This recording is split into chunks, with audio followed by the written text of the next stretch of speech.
souhaitons la bienvenue aux marcheurs dans le temple de 3RNA Maya. Donc si nous ne recevons pas le soutien moral, nous n'allons pas nous poser plusieurs questions. C'est parce que nous savons que c'est sciemment fait. Donc parallèlement à ça, si nous voyons des icônes comme notre papa Fapoli, être avec nous, nous accompagner jusqu'au long du trajet et depuis le début, je pense que c'est quelque chose de très normal que nous témoignons notre reconnaissance par rapport à ce soutien. Donc c'est la raison fondamentale qui nous a poussé à venir le rencontrer ici à son domicile. Donc je pense que je vais m'arrêter là et vous donner la parole pour notre discussion. Merci beaucoup. Je suis très honorée d'être là et je voulais remercier Baba Doumbie qui m'a prévenu de l'arrivée des marcheurs Dakar-Bamako. Moi, je trouve que c'est une très très belle initiative et c'est quelque chose qui marque l'histoire parce que c'est un élan patriotique qui concerne l'Afrique tout entière. Et moi, ça m'a beaucoup touchée de voir ça. Donc, j'ai tenu aussi à être là pour vous remercier parce que ça me touche beaucoup. Parce que le Mali, c'est pas seulement... Ce qui arrive au Mali, ça concerne toute l'Afrique, en fait. Il ne faut pas qu'on se divise en disant que ce n'est que le problème des Maliens. Non, c'est le problème de toute l'Afrique. Et ce que vous avez fait, c'est vraiment formidable. Et franchement, je vous remercie de tout mon cœur parce que je suis vraiment touchée. Et j'espère que, comme tu l'as dit tout à l'heure, que ça va toucher toute l'Afrique et que tout le monde va prendre conscience qu'il faut qu'aujourd'hui on se lève et qu'on commence à construire la renaissance africaine tous ensemble. Donc merci beaucoup d'être là et merci de ce que vous avez fait. C'est un peu grâce à Cheikh Anta Diop que moi j'ai adhéré à tout ce mouvement de spiritualité. Et en 1996, j'étais à Dakar lors du 10e anniversaire de la montée au ciel de Cheikh Anta Diop. Et nous avons été même faire un pèlerinage à Tietou. Et c'est de là-bas aussi que tout ce mouvement que vous voyez aujourd'hui a pris naissance. Ça avait pris naissance, c'est vrai, mais ce jour-là, tous les grands de l'Afrique s'étaient retrouvés à Dakar et on avait célébré Cheikh Anta Diop. Et c'est à partir de ce jour-là aussi que le mouvement de renaissance porté par les Théophile Obenga, Doumbie Fapoli et autres qui nous a poussé à venir rendre visite à notre papa Doumbie, c'est surtout que le papa Doumbie Fapoli est une bibliothèque. Et quand on a l'occasion d'entrer ou d'aller visiter une bibliothèque, on fait tout pour ne pas rater cette occasion-là.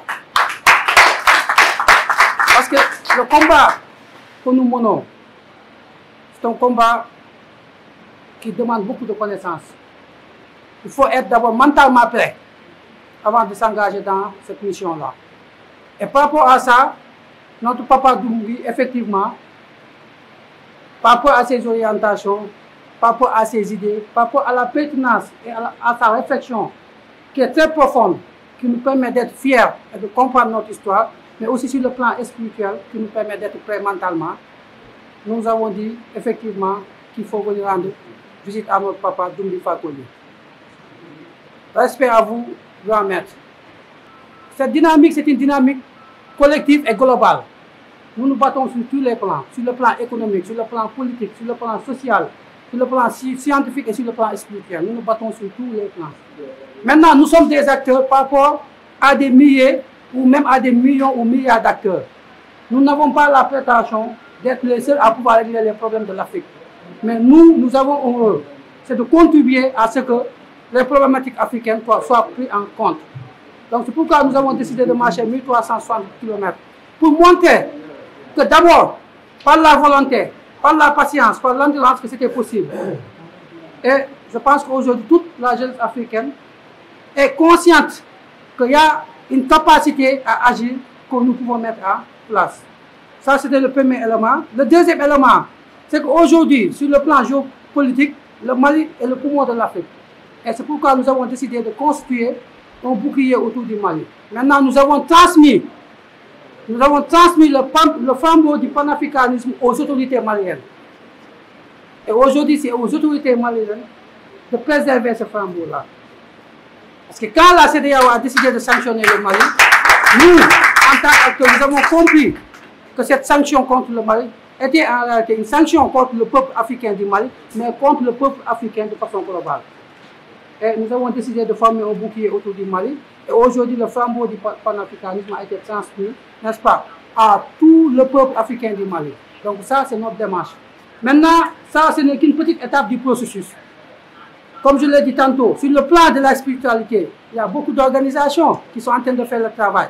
Il ne s'agit pas de dire qu'aujourd'hui, c'est la première initiative panafricaine. Il y a plusieurs initiatives qui sont prises. Maintenant, comment connecter et synchroniser tous ces acteurs-là, je pense que c'est ça, l'intelligence à laquelle nous devons accéder. Donc, globalement, c'était ça pour répondre à votre question. Merci à vous. Et particulièrement ceux qui ont fait ce trajet symbolique pour manifester non seulement leur solidarité immédiate et sincère envers le peuple du Mali, mais également pour marquer la détermination des peuples africains pour la prise en main de leur destin. Être avec vous ce matin, véritablement, est un privilège et aussi source de courage. Nous avons suivi à travers les réseaux sociaux la progression de votre marche. Et véritablement, c'est avec une grande émotion qu'on suivait votre progression. Et être là aujourd'hui parmi vous, vous voir en chair et en os, constitue véritablement un privilège et aussi une chance. Ce que je veux dire, c'est que nous sommes tous convaincus aujourd'hui qu'avec l'histoire du Mali, le Mali d'hier et le Mali d'aujourd'hui, nous sommes sûrs et certains que nous sommes en train d'écrire une autre page de l'histoire de l'Afrique. Et cela, nous devrons le faire en toute sincérité, avec tout ce que nous avons dans nos entrailles, en termes de connaissances, en termes de courage, en termes de perspective, pour que, enfin, nous, les nègres, nous puissions véritablement montrer et finalement retrouver notre place dans l'histoire de l'humanité. En tout cas, je vous remercie très sincèrement d'avoir donné le temps. Je suis membre de plusieurs associations et à chaque fois que je peux faire la jonction, je suis présent pour apporter le peu que je connais. Merci beaucoup et merci infiniment pour que vive l'Afrique. Disons qu'ils voulaient nous empêcher de venir. Comme vous le savez tous, on avait entamé la marche Dakar-Bamako pour venir soutenir le peuple malien qui est en difficulté, qui est nos confrères.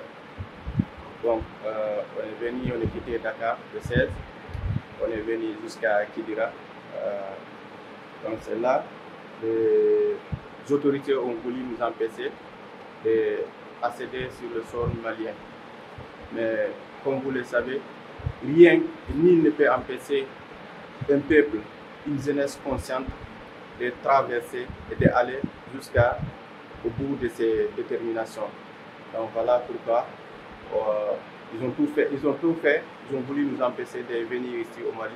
Mais comme vous le voyez, nous sommes tous ici. Aujourd'hui, je fais partie des personnes qui ont été retenues là-bas. Les jours où on nous a arrêtés, au bon passé, on était là-bas resté 3.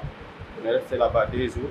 À la 2e jour, on a pu rejoindre aussi nos camarades qui étaient déjà rentrés.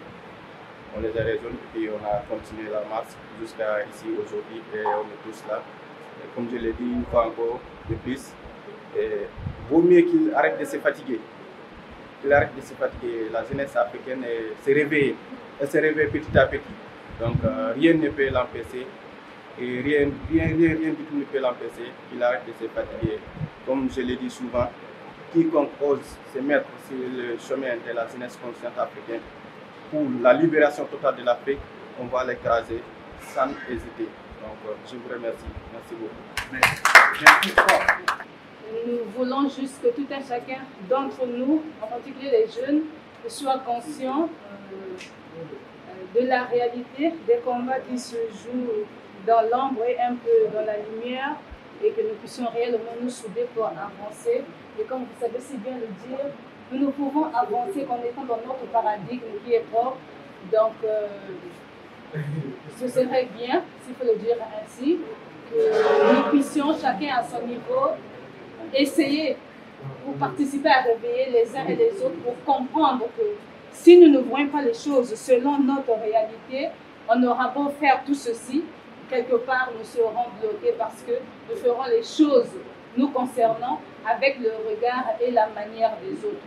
Pour le reste, voilà, nous sommes ravis d'être là, ravis d'être auprès de papa et on va profiter, voilà, on va profiter, sinon il n'y a pas grand chose à dire.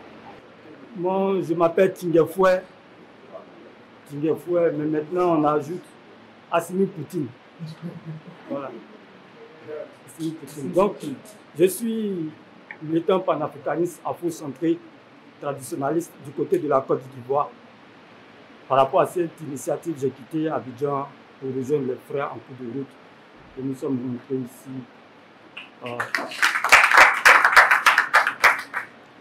Donc déjà, je voudrais exprimer toute ma joie d'être ici, dans cette demeure, parce que le doyen Doudou Fakoli, je l'ai découvert autour de 2013-2014 sur les réseaux, et la chance a fait qu'il a été à Abidjan en 2015, dont il rappelait tout à l'heure, lors d'un grand rassemblement de toutes les confréries africaines, voilà, donc à l'initiative de la reine mère Wara Liking. Donc, l'histoire nous apprend que, l'histoire du monde nous apprend que rien n'est statique. Voilà, tout suit une certaine dynamique. Et le leadership du monde est rotatif, porté par des peuples, par des civilisations. Ça a été un moment en Égypte antique, après ça a été chez les Amérindiens, la civilisation gréco-romaine, les dynasties chinoises, c'est revenu en Amérique avec les États-Unis. Et quand on regarde la crise qui se passe actuellement en Ukraine, on pense que ça va se tourner autour de la Chine. Mais après la Chine, nous sommes sûrs que c'est l'Afrique. Donc, puisqu'il n'y a pas de génération spontanée, les puissances se préparent parce que ce que la Chine est devenue aujourd'hui, c'est ce que Mao Tse-tung a fait il y a des années, peut-être 100 ans.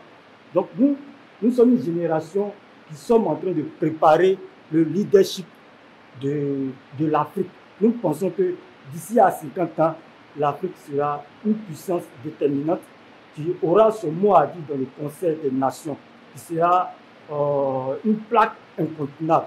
Et donc, nous mettons ça en tête et ce sont ces gens d'initiative-là pour exprimer notre volonté de puissance. Parce que l'un des disciples de Cheikh Anta Diop, Obenga, disait que tant que l'Afrique ne quittera pas l'état de pot de terre pour devenir pot de fer, voilà, elle ne sera pas respectée. Donc, nous sommes dans cette dynamique-là pour renverser les rapports de force. Renverser les rapports de force, à défaut les équilibrer.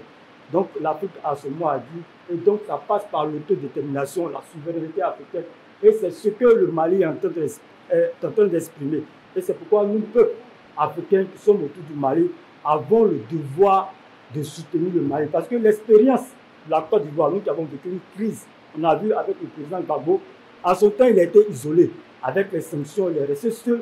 Il n'y a eu aucun soutien de la communauté ouest-africaine et africaine. Il s'est débattu comme il pouvait, il s'est retrouvé à la CPI, il en est sorti, mais il était seul.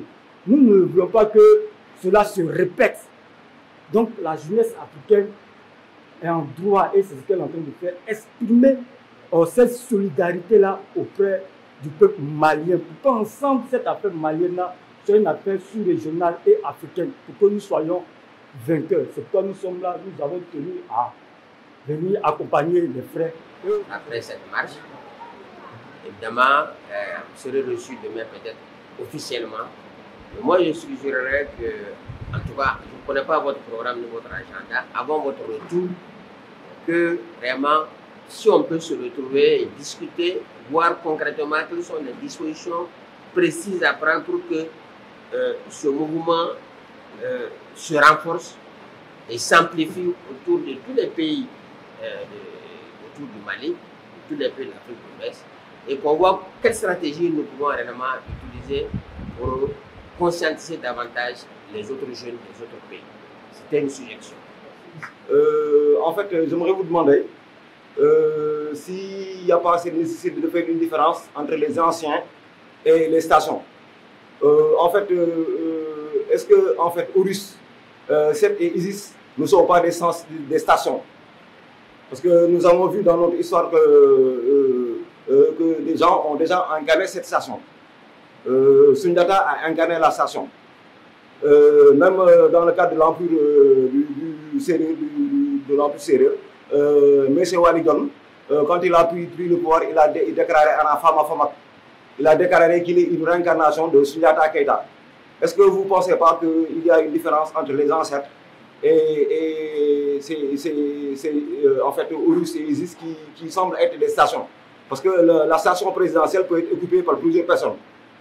En fait, c'est cette question que j'aimerais vous poser. Et la deuxième, est-ce que vous ne pensez pas qu'il n'y a qu'une seule spiritualité, mais différentes perceptions, différentes techniques et différentes approches? Parce qu'on a l'impression dans les discours parfois qu'il y a plusieurs formes de spiritualité. La spiritualité négro-africaine est la même d'un bout à l'autre de l'Afrique.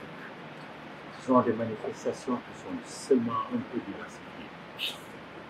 Moi, je suis initié au Komo, qui est l'initiation principale au Mali, plus le Nia, plus d'autres types encore d'initiation. Je suis initié aussi au Vodou et Togo. La différence, c'est quoi? C'est au niveau des petits objets sacrés. Sinon, le fond est exactement le même. Donc, d'un bout à l'autre de l'Afrique, la spiritualité, c'est exactement la même chose. Il n'y a pas de différence. La spiritualité, c'est tout simplement la mise en relation avec le monde invisible. C'est ça la première idée. Le monde invisible est occupé par quoi?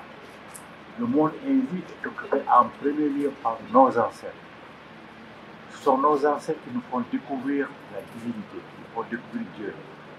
Jéhovah pour les Juifs, Jésus le Père de Jésus pour les chrétiens, Mohamed pour les musulmans. Pour nous, au Sénégal, on l'appelle Roxen, chez les Sérères. Ici, on l'appelle Damassa, on l'appelle Ama, on l'appelle Clé. Moi, je l'appelle la mère mondiale parce que pour nous, c'est la femme qui est au centre de tout. Sans la femme, rien n'existe. Donc, je l'appelle la mère mondiale. Ce sont nos ancêtres qui découvrent tout ça. Et nos ancêtres qui établissent des relations qu'il faut pour communiquer, pour traiter avec eux. Ce sont eux qui nous font découvrir dans la tradition, ce sont eux qui nous font découvrir nos génies stellaires. Ce sont eux qui nous font nouer des relations avec nos génies stellaires. Ce sont eux qui créent des égrégores pour nous. Ce sont eux qui créent des objets sacrés dont les autres appellent les fétiches.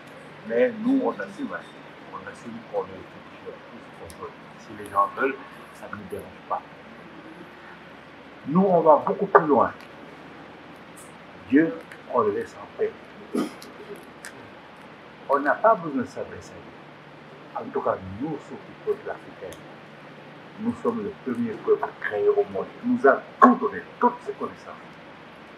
La seule chose, c'est la création ex nihilo de l'être humain. Mais même nos mythes l'expliquent. Sinon, il nous a tout donné. S'il nous a tout donné, pourquoi on va l'emmerder en lui demandant de faire quelque chose pour moi? Et pour quelle raison il va faire? Quelle réalisation pour moi et pas pour mon voisin? Ce serait de la fumisterie. Donc, un authentique initié ne savait jamais agir. Il s'avère ses ancêtres. Ce sont ses ancêtres qui règlent les problèmes. D'autant plus que dans notre tradition, la réincarnation est à la base de tout. Nos ancêtres sont obligés de revenir.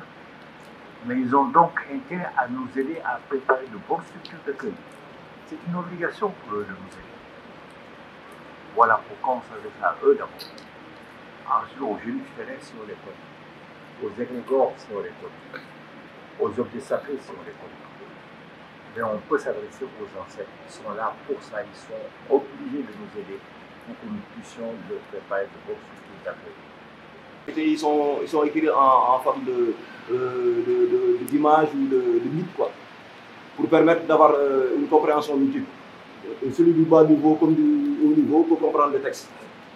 Parce que les textes sont en image. Est-ce que vous croyez que actuellement, avec tout ce que le monde actuel subit, en termes de démagnétisation, en termes d'attaque alimentaire, de destruction anthropologique et sociologique, est-ce que vous pensez que pour appréhender en fait la capacité en fusion avec les ancêtres, est-ce que l'approche doit être cognitive, intellectuelle? Est-ce que vous pensez que c'est une approche magnétique qu'on doit avoir des textes, d'avoir des pratiques capables d'être en fusion avec les anciens? Parce qu'on voit que les gens parfois sont cramés mais ne sont pas crus. Ils ont une approche idéologique et intellectuelle de la chose. Or que c'est une ancêtre scellée, ce n'est pas démocratique. Ça relève d'avoir des capacités en fait, à s'élever. Avec ces acquis des vies antérieures, tout le monde. Les ancêtres n'ont pas besoin qu'on passe forcément par notre voisin. Mais si le voisin a des démarches plus rapides, plus probantes, passe par lui, mais pourquoi tu vas demander à quelqu'un de demander à tes ancêtres ce que tu veux? Pourquoi tu ne le demandes pas directement? Tu n'as pas besoin de demander à quelqu'un. Tu n'as pas besoin de demander à quelqu'un. La preuve, personne ne peut s'élever dans la famille autre que la ligne. Tes ancêtres ne seront jamais la place aux ancêtres de notre peuple pour venir dans ta lignée. Parce qu'eux, ils doivent venir. C'est pareil pour les autres. Donc pourquoi tu veux demander à quelqu'un de demander à tes ancêtres que tu bénéficies? Fais-le toi-même, demande-leur toi-même. Offre-leur ce que tu peux leur offrir. Et dis-leur éventuellement, d'inspiration, s'ils veulent un bouc, s'ils veulent un bélier, qu'ils te le disent. À la rigueur, si tu as autour de toi de grands initiés, comme nous on en a, on peut ne pas perdre ton temps. On leur demande seulement de regarder, bon, il y a un truc comme ça, qu'est-ce qui ne va pas? Est-ce qu'il est blessé? Est-ce qu'il est fait un tort à un ancêtre? On va regarder le bon Dieu. Fais cette offrande-là et puis c'est fini. Effectivement, tu as manqué à tes obligations. À la rigueur. Mais sinon, on est nous-mêmes notre propre traître. On est nous-mêmes notre propre maladie. On est nous-mêmes notre propre initié. Nos ancêtres nous écoutent. Alors on s'adresse à eux de comment? En leur faisant de promesses. Ému, particulièrement, je suis ému d'être en face d'un grand maître comme vous. Est-ce que nous, aujourd'hui, par exemple, les Européens, les Occidentaux qui ont la technologie d'aujourd'hui, et ceux qui l'ont inventé, ils avaient dit que c'est à travers cette spiritualité-là, et c'est la même chose que vous avez dit à la mine. Ma deuxième question, c'est, on parle beaucoup de théorie de Cham. C'est ça qui a créé notre déclin. Moi, je ne crois pas une seule seconde, mais il y a tellement de personnes et qui le mettent sur papier et qui t'amènent des preuves, forcément, ça fait réfléchir. Et qu'est-ce que vous pensez exactement du théorie du Cham?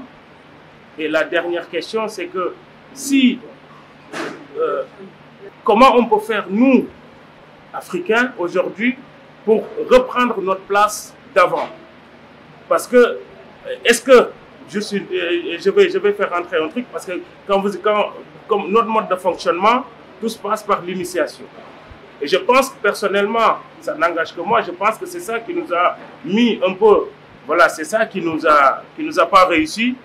Pourquoi? Parce que même les Grecs, eux, qu'ils appellent mathématiques, c'est mathemata. Mathemata en kémique, ça veut dire enfin, des initiés, toujours des trucs fermés. Est-ce que le fait que nous, on a toutes nos connaissances des trucs fermés, parce que quand ils sont arrivés, il suffisait juste de prendre les philosophes, de les enterrer, prendre des documents, basta, il n'y a plus rien, il n'y a pas de suivi. Est-ce que le fait qu'on conserve toujours la connaissance dans des milieux restreints et que c'est toujours des initiés qui gardent la connaissance, et est-ce que, pour moi, je pense que c'est notre... Et je veux savoir qu'est-ce que vous en pensez. Sinon, moi, je suis un rebelle de la pensée. La science n'existe pas pour moi. La religion n'existe pas pour moi. Ce sont les terminologies qu'ils ont inventées, nous tombons dessus. Il faut que nous réfléchissions. Nos ancêtres n'appelaient pas science, science. Ils n'appelaient pas religion, religion. Nos ancêtres avaient leur technique, avec leur façon d'investiguer l'avenir. Ils ne l'appelaient pas science. Donc si nous nous alignons sur leur conception, mais on a toujours tout faux. Parce qu'on ne peut pas rentrer dans leur paradigme, ce n'est pas la même chose. Donc science n'existe pas. On a tout fait avant eux. Même les instruments chirurgicaux, nous les avons inventés. Il y a des valises médicaux fabriquées par nos chercheurs, plutôt découvertes par nos chercheurs.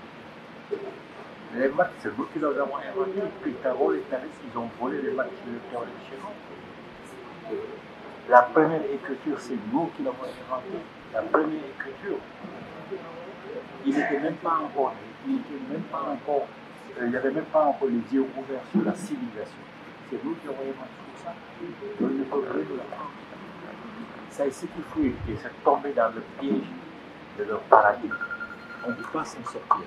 Ce n'est pas un paradigme. Si on peut agir dans le paradigme, on est toujours perdu parce qu'on est toujours limité. On est toujours limité. Il faut qu'on passe par nous-mêmes. Il faut qu'on sache que le mot religion, religare, c'est un mot latin, ça n'existe dans aucune de nos langues maternelles. Il défie quiconque de trouver l'équivalent du mot religion. Il défie quiconque de trouver l'équivalent du mot science dans nos langues maternelles. Ça n'existe pas. Et sont nos langues maternelles et partenaires qui nous guident à pas de langues étrangères. Le mot là, aucun de ces mots n'existe dans nos langues maternelles et partenaires. Donc on doit les balayer et chercher comment nos anciens les appellent. C'est comme ça qu'on peut se tirer d'affaire. C'est comme ça qu'on peut s'affranchir de nos dominations. Les 42 commandements, tu as entendu parler. Les 42 commandements de la maths. Eux, ils en ont 10 commandements. Tu connais les 10 commandements de la Bible, tu en as entendu parler.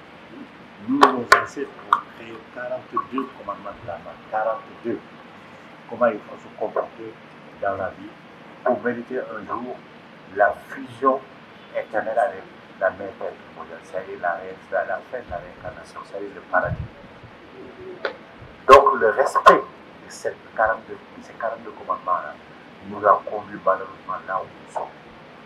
Nos ancêtres, mais ils auraient pu le dire tout le monde en poussière. Dans le temple déguisé, il y a des maquettes de chars d'avion, il y a des maquettes d'avions de combat.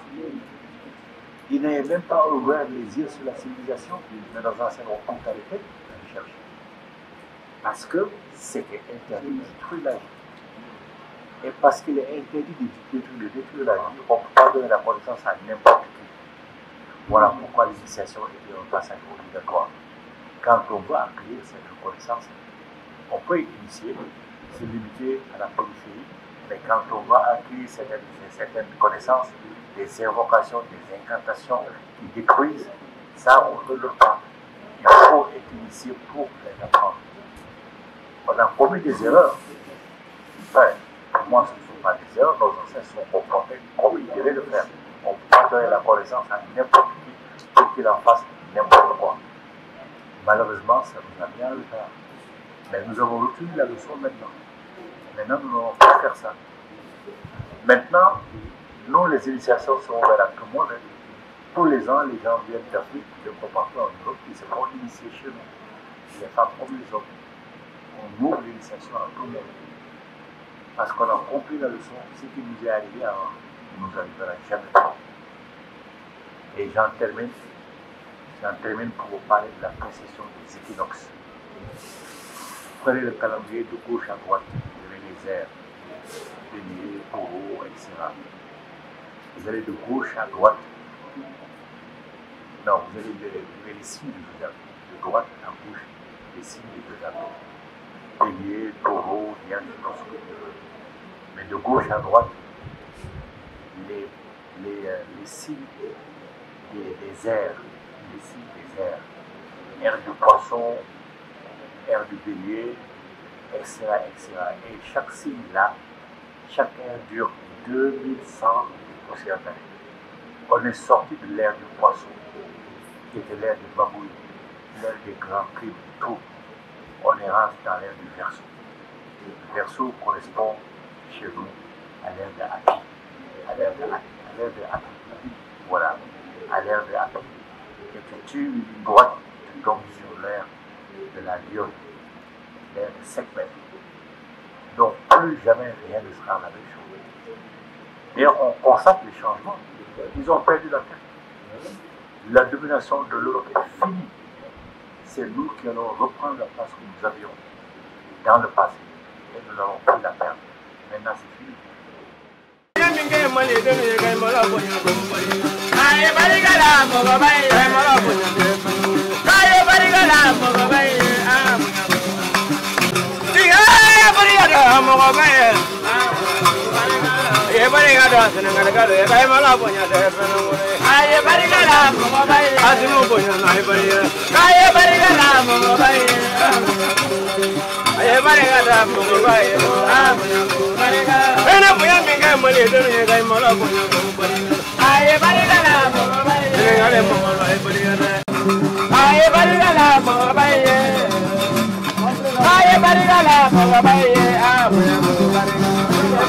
Bye.